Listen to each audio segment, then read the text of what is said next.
नेपाल की राजनीतिक पार्टियों ने किया खुला ऐलान, नेपाल को फिर दिलाएंगे उसकी हिंदू राष्ट्र की पहचान। मोदी को आया सुकून तो योगी ने भी भरी चैन की सांस। हिंदू राष्ट्र की मांग के सामने अब झुकेगी नेपाली सरकार। भारत में भी उठी हिंदू राष्ट्र की मांग, नेपाल की तर्ज पर भारत में भी हो हिंदू राष्ट्र का ऐलान।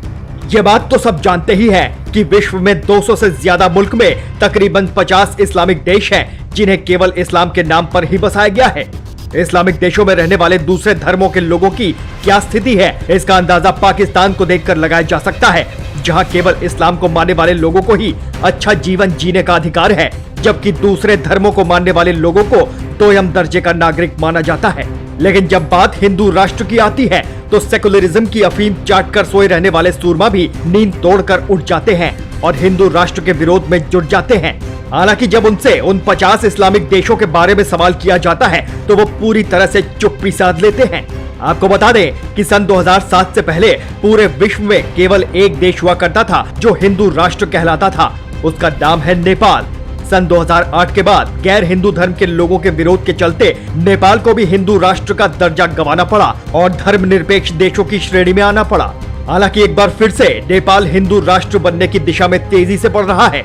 नेपाल की पॉलिटिकल पार्टी आरपीपी ने खुला ऐलान कर दिया है कि नेपाल की 80% आबादी हिंदू है, जिसके चलते वो नेपाल को हिंदू राष्ट्र देश देखना चाहते हैं। जिस विचारधारा को आदर्श मानकर बीजेपी भारत में राजनीति करती है, ठीक उसी विचारधारा का अंश नेपाल में आरपीपी पार्टी में दिखता है। भारत और नेपाल की संस्कृति लगभग एक जैसी ही है। यही कारण है कि जब नेपाल के प्रधानमंत्री भारत दौरे पर आए तो उन्होंने काशी विश्वनाथ मंदिर में जाकर पूजा अर्चना की, जिससे नेपाल के गैर हिंदू लोगों को छटपटाहट हो गई। नेपाल के पूर्व प्रधानमंत्री केपी शर्मा ओली और शेर बहादुर देउबा तक सभी बड़े राजनेता यह मानते हैं कि अपने घोषणा पत्र में भी इस बात को पूरा करने का दावा करते हैं कि नेपाल को वो हिंदू राष्ट्र बनाने के लिए अग्रसर रहेंगे। सन 2015 में योगी आदित्यनाथ ने तत्कालीन नेपाल के प्रधानमंत्री सुशील कोइराला को पत्र लिखकर कहा था कि नेपाल को हिंदू राष्ट्र का दर्जा वापस दिलाना चाहिए। आपको बता दें कि योगी आदित्यनाथ के मुख्यमंत्री बनने से पहले हिंदू राष्ट्र के पक्ष में ही खड़े रहते थे। हालांकि मुख्यमंत्री पद संभालने के बाद वो अपने संवैधानिक कर्तव्यों का निर्वहन करते हुए किसी भी धर्म विशेष के खिलाफ या पक्ष में काम नहीं कर रहे हैं। वो खुद को तटस्थ भूमिका में बनाए हुए हैं। लेकिन ये बात भी किसी से छुपी हुई नहीं है कि मुख्यमंत्री बनने से पहले योगी आदित्यनाथ जिस हिंदू युवा वाहिनी संगठन को चलाते थे, उसका मूल उद्देश्य कहीं न कहीं भारत को हिंदू राष्ट्र बनाना ही था। हालांकि अब इस संगठन की सभी इकाइयों को भंग कर दिया गया है।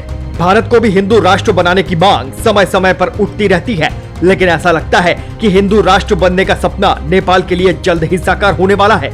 वहां की राजनीतिक पार्टियां मैदान में कूद पड़ी हैं। ऐसा लगता है कि राजनीतिक दबाव के चलते नेपाल बहुत जल्द ही हिंदू राष्ट्र बन सकता है। अब यह देखना महत्वपूर्ण होगा कि नेपाल के हिंदू राष्ट्र घोषित किए जाने के बाद क्या इसी तरह की मांग भारत में भी उठती है या भारत अपने धर्मनिरपेक्ष स्वरूप को बनाए रखता है। इस बारे में आपके क्या विचार हैं? हमें कमेंट बॉक्स में कमेंट के माध्यम से जरूर बताएं।